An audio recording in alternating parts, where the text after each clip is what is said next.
cùng với chính trị xã hội ổn định, Việt Nam vẫn sẽ tiếp tục là điểm đầu tư lý tưởng của doanh nghiệp nước ngoài, trong đó có các doanh nghiệp Mỹ. Thủ tướng khẳng định chính phủ sẽ tạo điều kiện thuận lợi để các doanh nghiệp của Hoa Kỳ tăng cường đầu tư vào Việt Nam trong nhiều lĩnh vực. Và hiện chính phủ đang rất quan tâm và mong muốn các tập đoàn lớn của Mỹ trong lĩnh vực sản xuất điện, thăm dò và khai thác dầu khí sớm kết thúc đàm phán để có thể ký kết hợp đồng với các đối tác Việt Nam vào giữa năm nay. Bên cạnh đó, Việt Nam cũng hoan nghênh các công ty của Mỹ sớm triển khai các dự án đầu trong nhiều lĩnh vực khác nhau. Thủ tướng Nguyễn Tấn Dũng cũng nhấn mạnh, hiện Hoa Kỳ bán hàng số 1 của Việt Nam với kim ngạch hai chiều năm ngoái đạt tới 13 tỷ đô la Mỹ và có thể đạt tới 14-15 tỷ đô la Mỹ trong năm nay. Song chính phủ cũng tin rằng Hoa Kỳ cũng sẽ từ vị trí thứ 6 như hiện nay vươn lên thành nhà đầu tư số 1 ở Việt Nam.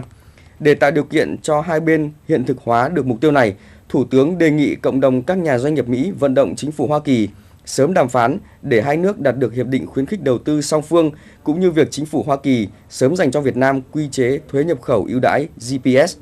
Việc hai nước tăng cường được quan hệ thương mại và đầu tư sẽ tạo cơ sở để xây dựng mối quan hệ hiểu biết, tin cậy và hữu nghị giữa hai dân tộc. Chủ tịch Hội đồng Kinh doanh Mỹ-ASEAN Matthew Delay cho rằng, việc Hoa Kỳ và Việt Nam xúc tiến đàm phán hiệp định đầu tư sẽ là điều kiện thuận lợi để đưa mục tiêu Hoa Kỳ trở thành nhà đầu tư số 1 tại Việt Nam. Ông Delay cũng cam kết sẽ vận động chính phủ Mỹ dành quy chế thuế nhập khẩu ưu đãi cho Việt Nam.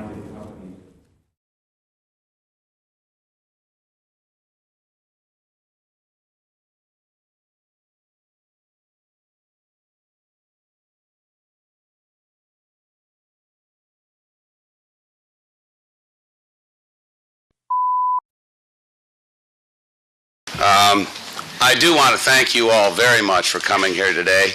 I love to do these things. I think that getting out and talking to particularly university students is one of my favorite tasks that I perform that I have done around the world and now here in Vietnam.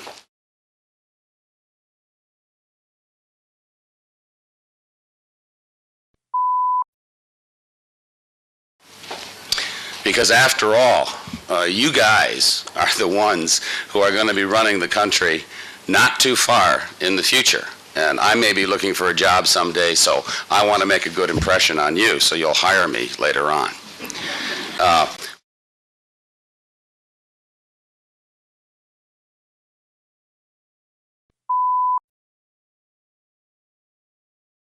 What I want to do is I want to talk just for a few minutes. I'm not going to talk a whole lot, but what I really want to do is to have a conversation with you. I want to hear what's on your minds. I want to hear what you want to know about, and I'd like to hear some of your views and your opinions on just about anything that you want to talk about. Why don't I just start out by telling you a little bit of what I have been doing here in Vietnam for the past, must be about 7 months now.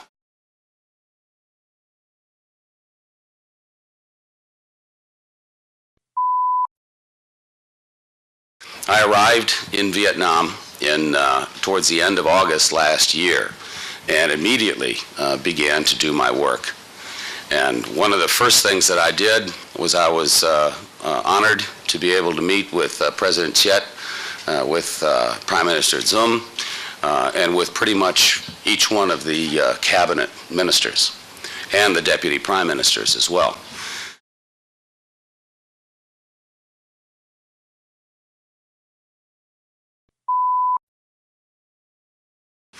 And when I met them, I told them that I have 3 priorities that I want to work on during my time here in Vietnam.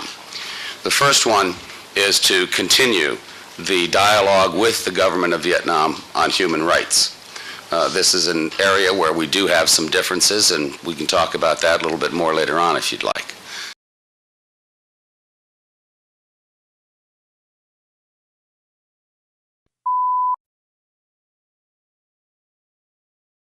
The second area that I want to work on, is to broaden and to deepen our economic and commercial relationship.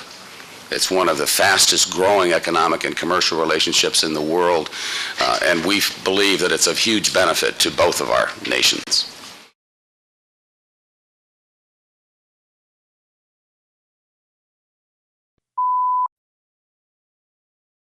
And finally, I wanted to work as hard as I can on education, because I believe that for Vietnam to truly develop and realize its full potential, it really needs to have a world-class educational system. And I would like to do whatever I can to help make that happen. So let me kind of go through those three topics, and then we can get into some questions and answers.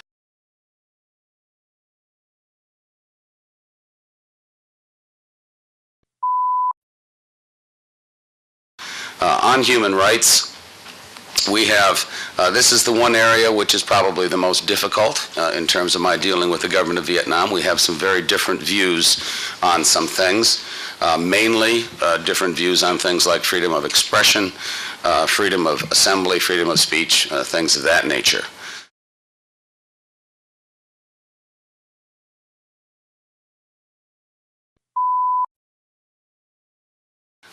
We believe, and what I have told all of the high-level officials in the government of Vietnam, is that I think it's in Vietnam's best interest to allow as much participation in government, both economic and political, as much participation as possible by the people of Vietnam, because it is the people of any given country who have the ideas that the government eventually is going to have to act upon and the government is going to have to implement. So the more people that can talk about more subjects freely, I believe the better off Vietnam will be.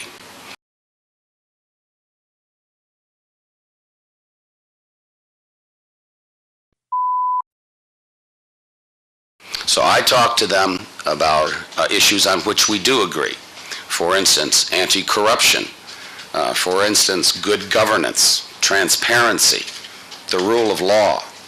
All of these issues have a human rights component as well as an economic component. So on the human rights front, I think we've made some progress. We're going to have the next in our series of human rights dialogues with the government in May. I think it's towards the end of May. And I expect that as long as we have mutual respect and goodwill on both sides, that we will be able to make some progress there.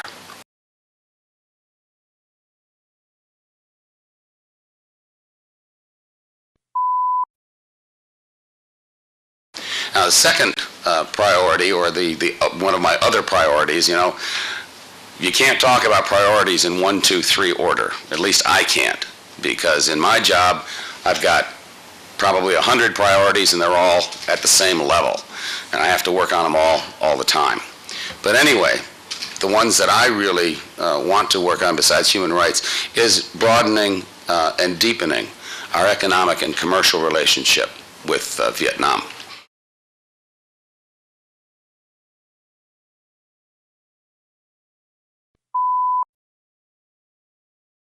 I think that the economic story of Vietnam is one of the most exciting stories in Southeast Asia, in all of Asia, and possibly throughout the world.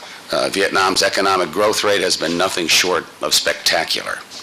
The World Bank has said that Vietnam has eliminated or almost eliminated poverty faster than any other country in the world since the World Bank began measuring poverty statistics.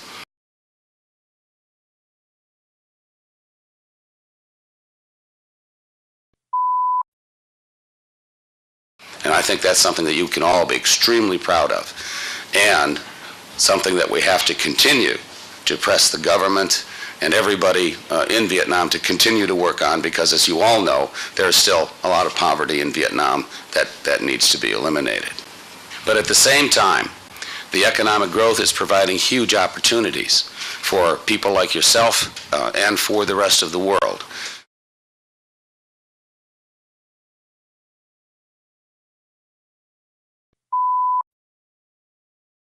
Vietnam is the #2 exporter of rice, of coffee, of cashew nuts, of a number of different products, of pepper. Pepper is the world's largest exporter of pepper.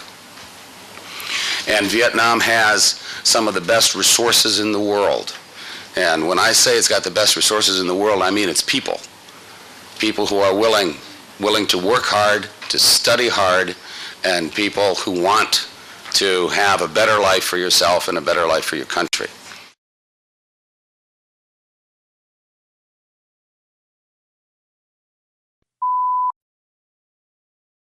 And I believe that the United States, through our own technical advice in terms of how do you build institutions like a stock market, and how do you build a central bank, and how do you build all of the economic institutions that many people take for granted, I believe that we've got something to share with the people of Vietnam.